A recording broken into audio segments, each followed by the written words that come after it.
এওঁ পল ঘৰৰ পৰা চাকৰি বিচাৰি আহি বৰ্তমান চহৰৰ মানুহ এঘৰত বন কৰা ল'ৰা হিচাপে কাম কৰি আছে। ঘৰৰ সকলোৱে সি চহৰত কিবা ভাল চাকৰি কৰে বুলিয়ে জানে। আনকি নিজৰ ভালপোৱা প্ৰেয়সীকো কোনোবা ডাঙৰ হোটেলৰ মেনেজাৰ বুলি সি ফাঁকি দি আহিছে। বেচেৰাই কাম কৰা মালিকৰ ঘৰৰ পৰা সি থকা ঘৰটো বেছ দূৰৈত। সেমেকা বতৰত কুচি মুচি শুই ভাল পাই পলে। কেতিয়াবা দেৰিকৈ সাৰ পাই দেৰিকৈ উপস্থিত হৈ মালিকৰ ওচৰত গালি খায় মালিকৰ। কেতিয়াবা কটা যায় তাৰ হাজিৰা। তথাপিতো যেন এৰি নিদিয়ে সেমেকা বতৰত উমাল শীতেলীৰ সুন্দৰ সোৱাদ। আজিও ৮ বাজিবৰ হ'ল, বেচেৰাই গমেই পোৱা নাই।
চাহক বাচ্চা আজিও তো দেৰি হ'ল যে। আহোঁতে গাড়ী নাপালো মালিক। চুপ, তই সদায় সদায় এনেকৈ বাহানা বনাই দেৰিকৈ আহিবি আৰু মই তোৰ কথা শুনি থাকিম। যদি কাম কৰিব নোৱাৰ তেনেহলে কৈ দে, বেলেগ মানুহ বিচাৰি ল'ম। নাই নাই মালিক, আজিলৈ মাফ কৰি দিয়ক মালিক।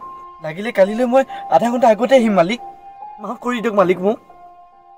যা যা, এতিয়া কামত লাগগৈ। কাইলৈ যদি দেৰি কৰ তোৰ ঠাইত বেলেগ মানুহ লৈ আহিম। যা।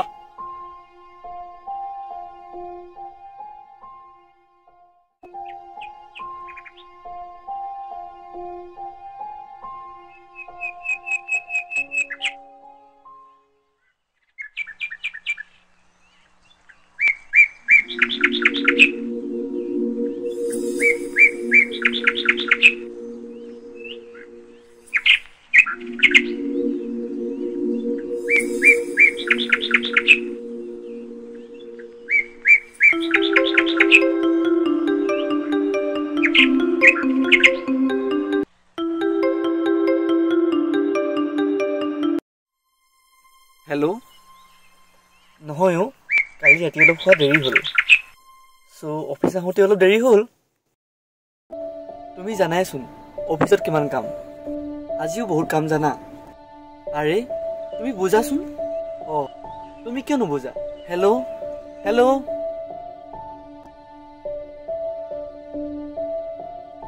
ঐ কুকুৰৰ জাত, মানুহে এনে নকয় কুকুৰৰ নেচ কেতিয়াও চিধা নহয়। ঐ কুকুৰ, তই ফোনত কথা পাতিব আহিছ নে কাম কৰিব? এতিয়াই কামত লাগ। হ'ব মালিক।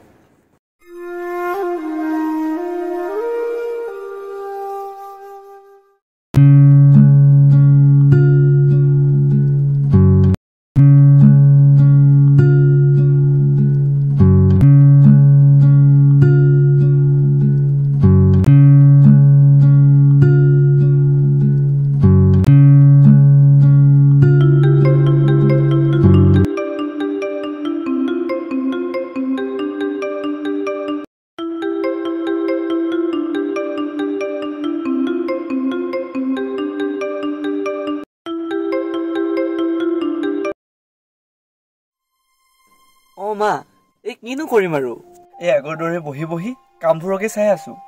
আজিও একেই, তাকে কামবোৰ চাই চাই বহি বহি এলাহে লাগিছে। মা দেউতা ঠিকে আছেনে? দেউতা গাটো কেনে? মা, তহঁতে চিন্তা নকৰিবি, মই আছো নহয়।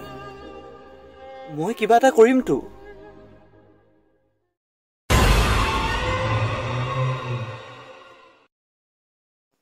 মালিকজন বৰ ভাল, আৰু মই ক'লে টকা দি পঠাব। হ'ব দিয়া মা। চালা তোক আজি মই এৰি দিওঁ মালিক, মোক এৰি দিওঁ মালিক, এৰি দিওঁ মোক।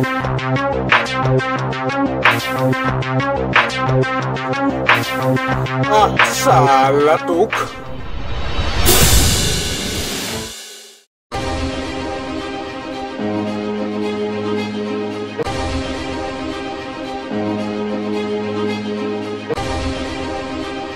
ঐ এইবিলাক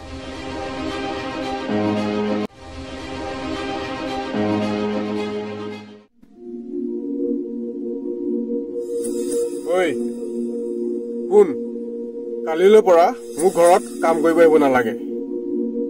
তোৰ কি হিচাপ নিকাচ চব মই কৰি দিম, কিন্তু কালিলৈ পৰা আহিব নালাগে। মই বেলেগ মানুহ বিচাৰি ল'ম। নাই মালিক, মই আৰু কেতিয়াও এনেকুৱা কাম নকৰোঁ। লাগিলে মোৰ হাজিৰাটোকে ৰাখক, তথাপিতো মোক কামৰ পৰা উলিয়াই নিদিব মালিক। প্লিজ মালিক, প্লিজ মোক আৰু কামৰ পৰা উলিয়াই নিদিব মালিক। ঐ তোৰ কথা মই একোৱেই নুশুনো। নহয় মালিক, মালিক চালা ওলা বল। চালা মালিক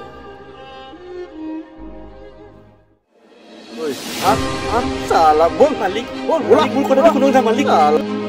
মালিক মালিক চালা বল বল ওলা ওলা।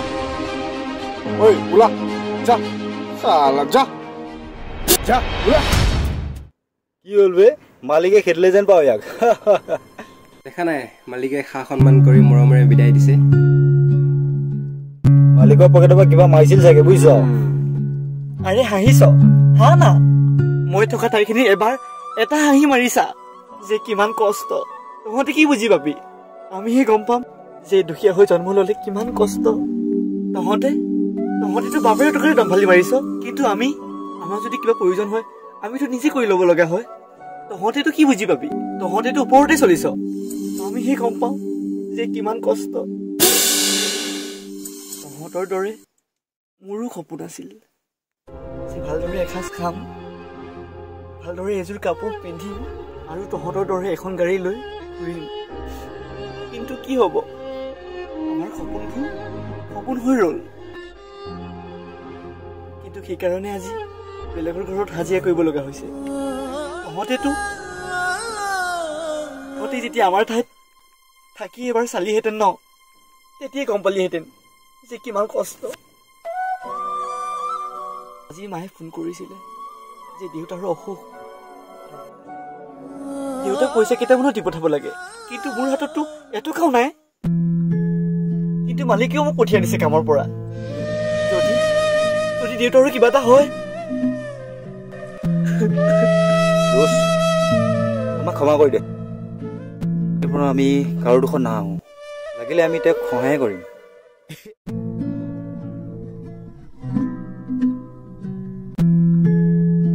দোস্ত, আজিৰ পৰা আমি এনে কাম নকৰো আৰু মানুহৰ দুখন লাগিলে আমি নিজে উপাৰ্জন কৰিম।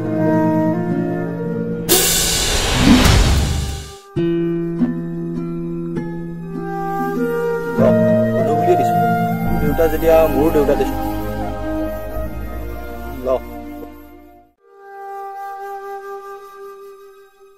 বন্ধু